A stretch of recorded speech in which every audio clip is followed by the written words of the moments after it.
ৰূপজ্যোতি কৰ্মীৰ বিধায়ক পদ খাৰিজ কৰো। ইনকিলাব জিন্দাবাদ।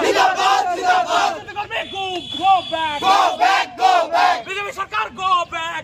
যোৱাকালি যি বিধানসভাৰ ভিতৰত যি অশ্লীল গালি-গালাজ আৰম্ভ কৰিছিল ৰূপজ্যোতি কৰ্মী বুলি মই এটা কথা ক'ব পাৰোঁ যে ৰূপজ্যোতি কৰ্মী এটা মেণ্টেল পাগল হয়। তেওঁক অতি সোনকালে বিজেপি চৰকাৰে বিজেপিৰ যি MLA পদৰ পৰা খাৰিজ কৰি তেওঁক মেণ্টেল হস্পিটেললৈ পঠিয়াই দিবলৈ আহ্বান জনাইছোঁ। কিয়নো আজি আপোনালোকে যিটো চাইছে যোৱাকালি যে বিধানসভাৰ ভিতৰত মাৰিব গৈছিল এজন বিধায়কক মাৰিব যোৱাটো কিমান দুৰ্ভাগ্যজনক। আমাৰ অসমৰ এই নামটো লৈ আমি অসমৰ বিধানসভাৰ ভিতৰত যে এনেকুৱা অৱস্থা এনেকুৱা অশ্লীল এটা ঘটনা হৈ গৈছে আমি লজ্জাবোধ কৰিছোঁ অসমৰ ৰাইজ হিচাপে। আপোনালোকে দেখি আহিছে যে বিধানসভাৰ ভিতৰত যদি অখিল গগৈ এটা কথা লৈ প্ৰটেষ্ট কৰে সেই লৈ অখিল গগৈক 10 মিনিটৰ কাৰণে নাইবা কিবা সময়ৰ কাৰণে ছাছপেণ্ড কৰি দিয়া হয়। যোৱাকালিৰ যিটো ঘটনা সেইটো ঘটনাৰ পিছতো এতিয়ালৈকে ৰূপজ্যোতি কৰ্মীৰ ওপৰত কিয় ইমান এটা ব্যৱস্থা লোৱা নহ'ল। বিজেপি চৰকাৰ এটা গাদ্দাৰ চৰকাৰ, বিজেপি চৰকাৰ দালালিৰ চৰকাৰ, বিজেপি চৰকাৰ হিটলাৰী চৰকাৰ। এই বিজেপি চৰকাৰক মই গৰিহণা জনাইছোঁ যে এনেকুৱা বিধানসভাৰ ভিতৰত এনেকুৱা MLA এজনক চিৰ দিব লাগে।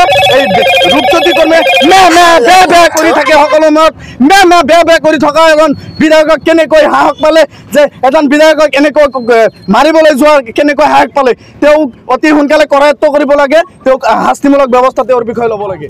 আপোনালোকে গেটত যে যোৱাকালি বিধানসভা চলি থকা অৱস্থাত ৰূপজ্যোতি কৰ্মীৰ যি অহবালি যি অভদ্ৰামী এইটো কেতিয়াও মানি ল'ব পৰা কথা, গ্ৰহণযোগ্য নহয়।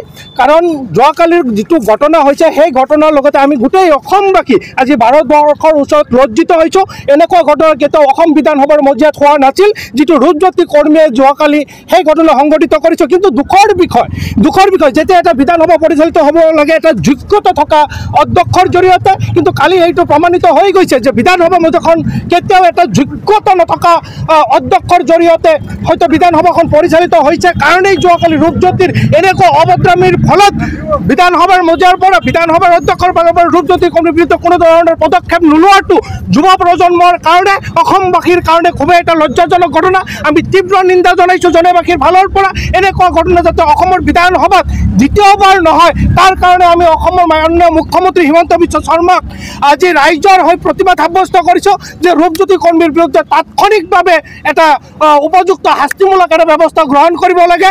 নহয় এনেকুৱা ঘটনা যদি পুনৰ বিধানসভাৰ মজিয়াত অগণাই হৈ থাকে তেনেহ'লে অসম চৰকাৰে নৱপ্ৰজন্মক কি এটা মেছেজ দিব বিচাৰিছে সেইটো হিমন্ত বিশ্ব শৰ্মা চৰকাৰে স্পষ্টীকৰণ আমাক দিব লাগে।